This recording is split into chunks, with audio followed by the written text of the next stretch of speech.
पापा के मरने के बाद माँ को वृद्धा आश्रम छोड़ दूंगा। रात गुजरने का नाम नहीं ले रही थी। रमा को बार बार बेटे की कही बातों कान में हथौड़े की तरह लग रही थी। बेटे अनुज ने घर में हर उस चीज का प्रबंध किया था जो उसे आवश्यक लगी, मगर घर में अपने माता पिता को लाने के बाद वह करीबन 8 घंटे गायब रहा।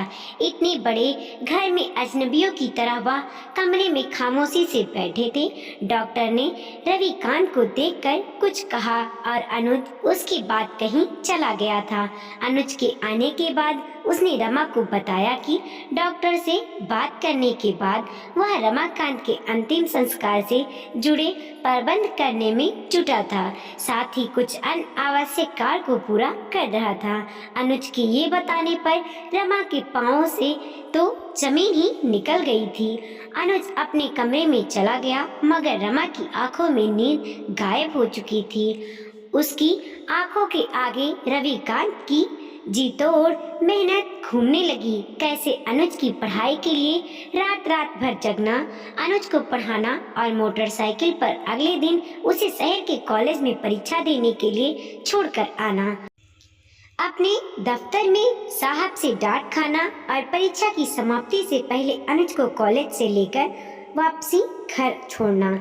रविकांत चाहते थे अनुज का समय खराब ना हो और वह अच्छे नंबर से पास होकर डॉक्टरी की पढ़ाई के लिए सरकारी सीट हासिल कर सके। रविकांत की मेहनत कामयाब भी हुई।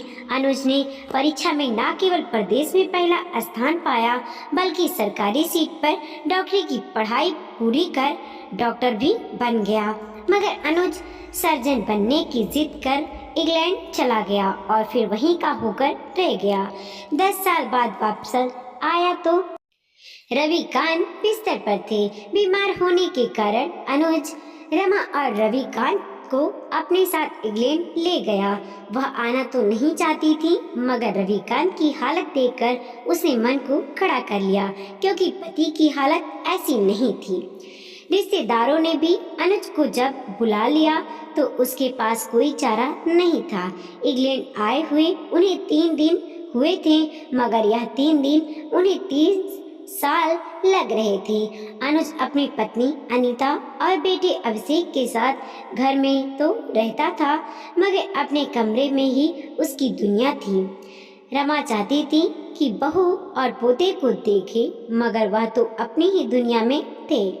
अब जब अनुज ने रमा को यह बताया कि उसने रविकांत के अंतिम संस्कार के लिए बुकिंग करवा दी है, क्योंकि यहाँ पर लाश को जलाने में बड़ी परेशानी होती है और उसके लिए काफी अधिक औपचारिकता पूरी करनी पड़ती है। अनुज ने 8 घंटे लगाकर पूरी तैयारी करवाई है। डॉक्टर ने अनुज को रविकांत को लेकर बताया कि वह 2 दिन के मेहमान हैं। रमा को डॉक्टर विजय की बात याद आ रही थी, जो वर्षों से रविकांत को देख रहे थे। उन्होंने कहा था कि एक बार अनुज इनकी सेवा कर दे और वह उसे देख लें तो रविकांत जी ठीक हो जाएंगे, मगर यह तो उल्टा हो रहा था। अनुज तो पहले ही उनकी अंतिम संस्कार की तैयारी कर रहा था।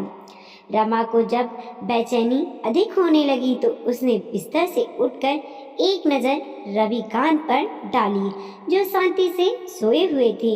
उन्हें सोता देख रमा ने खामोशी से दरवाजा खोला और रसोई में जाने के लिए बेटे बहू के कमरे के आगे से निकली तो उसे बहू की चीखने की आवाज़ सुनाई दी। वह अनुज को बोल रही थी कि इन्हें क्यों ले आए यहाँ।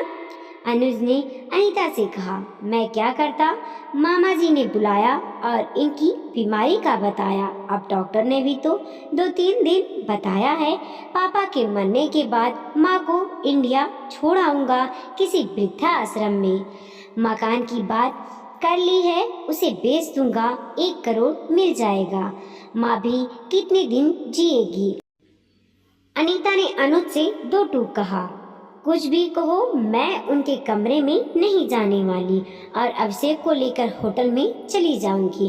तुम अपने आप सोच लो क्या बोलना है। कमरे के बाहर रमा ने जब अनुज और अनीता की बातें सुनी तो रसोई में जाए बिना ही वापसी कमरे में आ गई। अब वह एक भी मिनट यहाँ रुकना नहीं चाहती थी। जैसे तैसे उसने सुबह का इंतजार किया।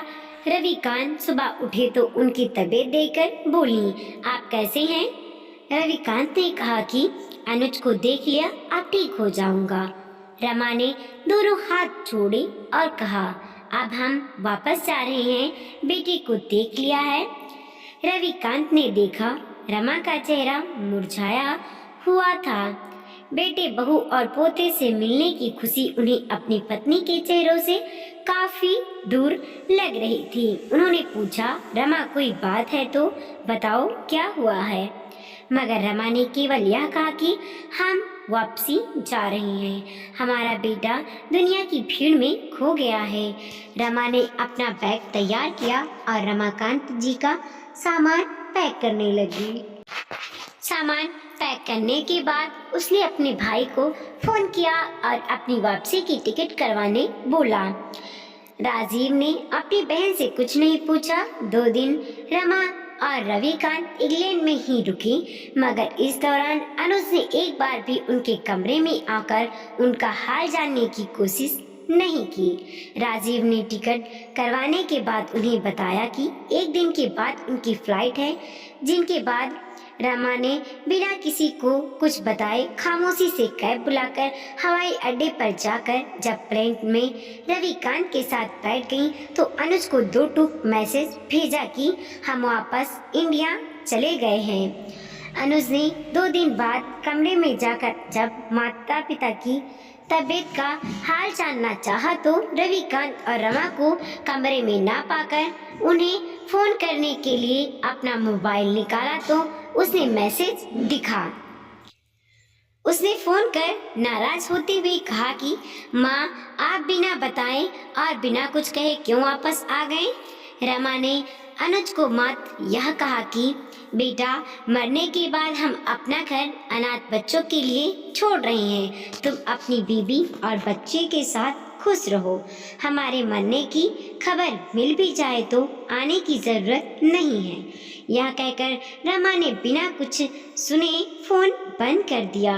रविकांत हैरान होकर अपनी पत्नी को देख रहे थे कि रमा ने अनुज को यह क्यों बोला। रमा ने पति को कुछ भी नहीं कहा और खामोशी से उनकी सेवा में जुट गई। 1 माह के बाद रविकांत ठीक हो गए और रमा के साथ सुबह की सैर करनी भी शुरू कर दी।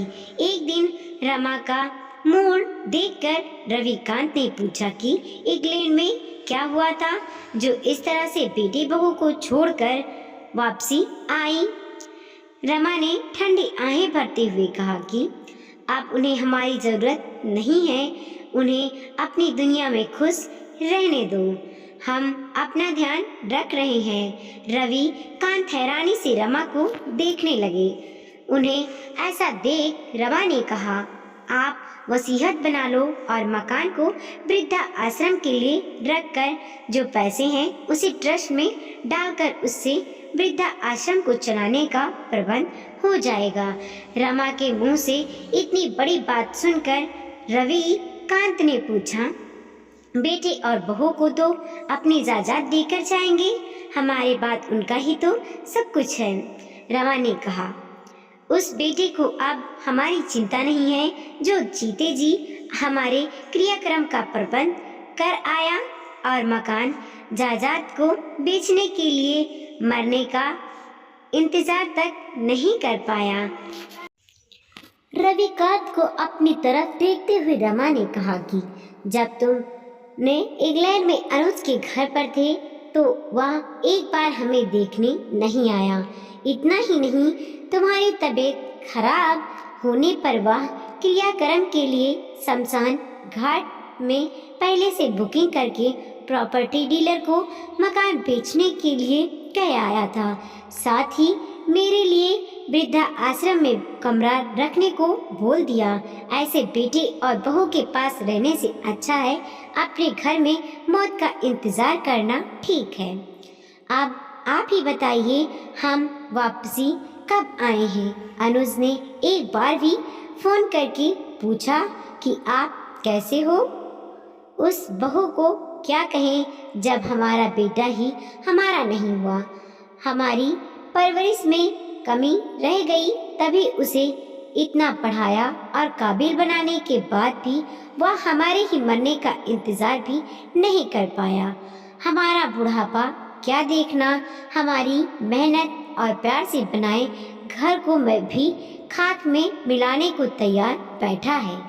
रविकांत ने रमा को देखा। उसकी आंखों में अब अनुज को लेकर कोई भी प्यार नहीं था। वह अब रमा के फैसले पर अमल करने के लिए कमरे से बाहर निकलकर आ गई। वीडियो को लाइक कीजिए, कमेंट कीजिए और अपने दोस्तों के साथ जरूर शेयर कीजिए। चैनल पे नए हैं प्लीज सब्सक्राइब कीजिए और देखते रहिए मोटिवेशनल स्टोरी।